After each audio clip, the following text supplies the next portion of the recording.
Hello everyone, this is Crota giving you a shoutcast between Loner and Ace here in the Xel'Naga Caverns. Here we have here we have Ace spawning as the red Protoss player on the south side of the map. Meanwhile, we have Loner spawning over here on the north side of the map as the blue Terran. So it is going to be Terran versus Protoss here in the Xel'Naga Caverns, and should be a pretty interesting matchup. Xel'Naga Caverns, one of my favorite maps just to cast on, as there's so many options and so many things that players can do using these brush over here, trying to do some proxy play. The map is rather small, but because of the multiple ways that you can run into your opponent or just get to your opponent's side, either off of these four major walkways here, it does open up for a lot of interesting flanks and roundabout play. In comes Ace with this probe scout, trying to make sure that there's no sort of proxy barracks play anywhere that he really has to deal with as he now moves back out. Back over here, we look into the base, and now we see Ace speaking some Chinese. I'm not quite too, I'm really rusty on my Chinese, as in non-existent, as Loner now finishes off this supply depot over here. So the supply depot has been completed and we'll be able to start continuing to mine. Back over here, activating that Xel'Naga watchtower, now moving off to the north side. We do see a barracks now coming in from Loner. Also, we see a gateway coming in from Ace. So pretty much standard openings so far. Nothing too out of the ordinary as I pull up the production tab. SCV now will be making its way out. Will pass by this probe. And that probe, for some reason, backing around, should not really give chase, as it wants to try to harass this one barracks over here. This probe will start probably harassing this one barracks. Try to get that SCV to stop building this building. Taking some damage. Another SCV coming off the mineral line. Trying to fight it back. And now that probe quickly moving away, letting those shields recharge. However, a new SCV should come off from the mineral line in order to try to deal damage towards this probe. However, that probe, now sitting at, 13, 14 shields, will be able to finish that up, as now a Marine finally being trained up. Back over here, Loner now sending in one SCV to try to take down this pylon. Pylon will have no problem whatsoever. As the second pylon being placed here, kind of surprised by this positioning, just because that means that this one gateway is being powered by one building. I would have suspected the pylon to be right here so that this gateway was double powered. Anyways, Cybernetics core now being warped in as an SCV activates this Xel'Naga watchtower. Over here, we now have one Marine moving out as a second barracks being thrown down. So Loner going for some sort of 2 racks build as opposed to going for the 1-1-1 build. And how is that all going to work out as the Cybernetics core now coming into play?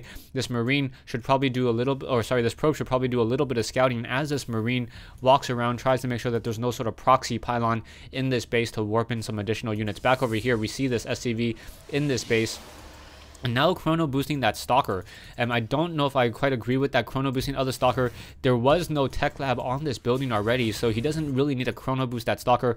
Could have just chrono boosted more and more probes to try to get a stronger economy. That Stalker is just going to sit there for quite some time and not really do anything. Also could have chrono boosted that warp gate research to warp in units much more quickly as well. Back over here, we now see this SCV continuing to move around, and now we have a proxy pylon being positioned here. Now this is an interesting position. We may see some sort of Stargate play.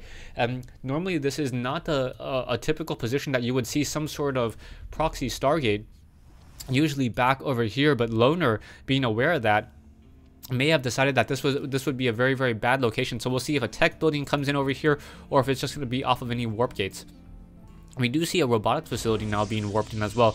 So that robotics facility, as it's being warped in, ooh, poor probe getting, barely able to turn around in time. Very nicely done. This robotics facility now being thrown down. A second gateway should be coming in momentarily, as we now have one Stalker and one Sentry moving out. This SCV, or this probe, trying to pull away, try to get away from there, as we now have an SCV perhaps looking for some sort of proxy pylon. So I guess that positioning on that proxy pylon may actually come in to be very, very handy. As these Marines and Marauders now move out, we're going to have one Sentry on this high ground, a second Sentry now coming in as well. So this Sentry should be able to throw down a force field. The second Sentry should be able to throw down a force field just as well.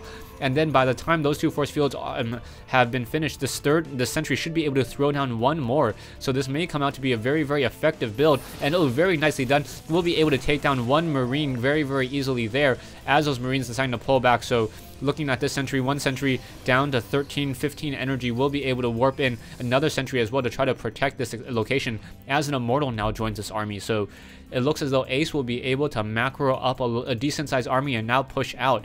Back over here, these Marines and Marauders being forced to run all the way back home, as we now have a factory joining in. We do have the the tech lab now being researched as well. So that tech lab will allow for the stim packs to be the tech lab researching that stim packs to allow a faster firing rate for these Marines and those Marauders, and quickly deplete the shields of this Immortal. The Immortal with that hardened shield, very, very difficult to deal with, as it's able to deal 50 damage per attack towards a Marauder, and the Marauder is only able to deal 10 back through those shields. Back over here, we now see this pylon still in position, not quite sure if it's going to be used in any real shape or form, as an observer now being moved out. There are a decent amount of Marines, and now we see a siege tank with no siege research just quite yet.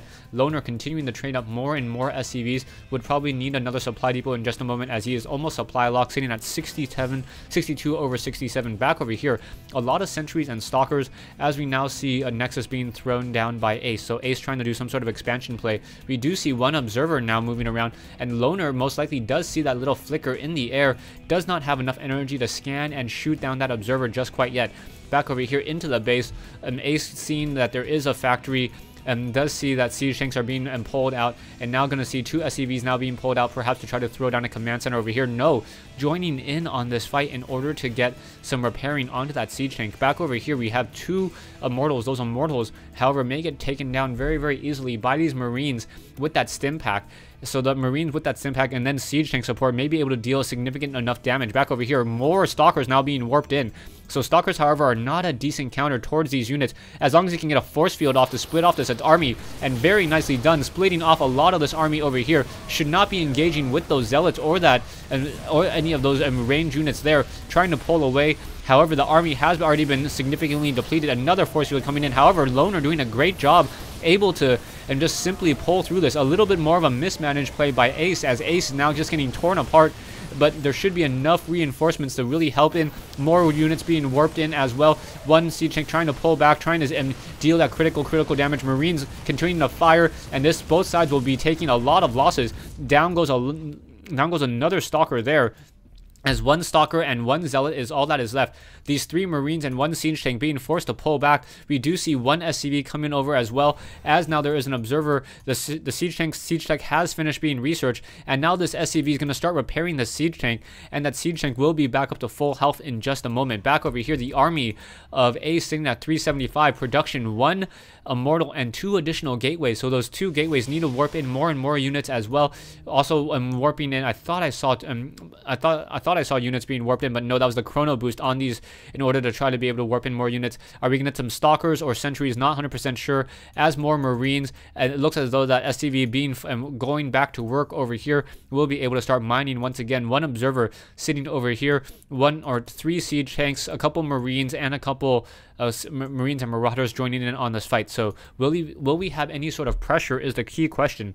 Now Loner can try to push in his production and does have an engineering bay in the works. We should be seeing, sorry, where's that engineering bay? Engineering bay down over here. So we should be getting some level 1 weapons research at some point.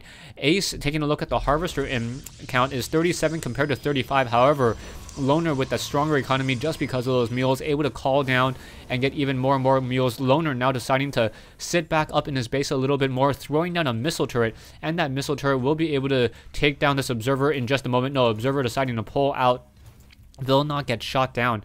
Back over here, we do see 3 barracks, 1 with a reactor, 2 with a tech lab, and now a factory continuing to train up more units. So we see Loner now macroing up a decent sized army, and as soon as that army becomes a decent enough size, he will try to move out and deal damage with this. However, with those Immortals, Zealots, and Stalkers, and Sentries in play, I'm not 100% sure how effective that attack will be. It's really going to depend on force field placement. Force field against a Terran player, if you can try to bait them, split the army in half, and then get those other front range units to try to give chase, those Immortals and Stalkers should be able to pin them down even further. Back over here, we now see more Marines being trained up as well. So army-wise, 2,200 versus 1,775. However, Loner is currently almost supply locked at 92 over 94. Needs to get more supply depots. Currently training 1 or building 1, and now also getting the combat shield. So combat shield and the weapons infantry upgrade as a Marine sitting over here. 1 observer just barely out of sight range of this missile turret, not being revealed. You can kind of see that little bit of a flicker right there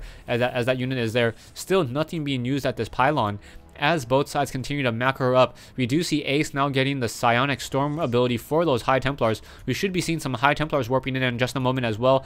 High Templars are very gas-heavy units, and also Psystorm needs a lot of energy in order to for it to really be worth it. Currently researching that, or chrono boosting the Amulet research, so that Amulet research will allow High Templars to warp in with enough energy to get a Psystorm off. Now we see Siege Tanks moving out with Marines and Marauders. Will it be enough? Pylon back over here giving sight as well. 2 pylons will be able to act as some sort of early detection. However, knocking on the front door is Loner. Loner with a very, very strong army already. However, we do see what one High Templar here. Will it be able to get off a Psystorm in time? Oh, there's that Psystorm, and that Psystorm hitting so much of the infantry units. Now those units all being forced to pull back.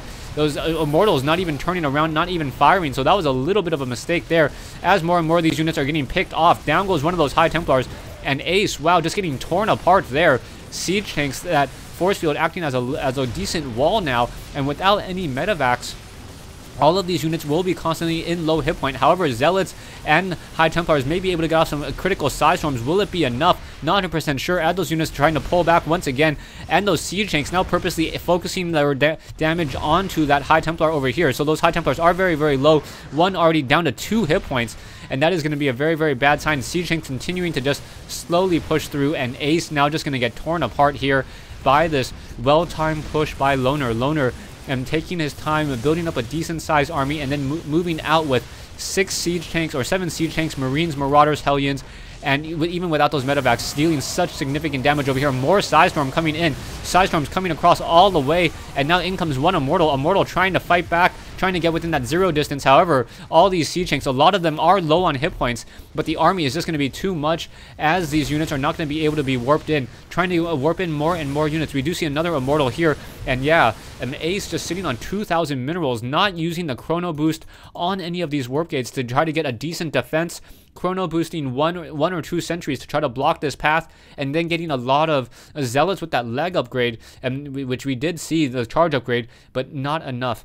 Thanks for watching, thanks for listening, I hope you guys enjoyed this 1v1 replay between Loner and Ace here in the Xel'Naga Caverns.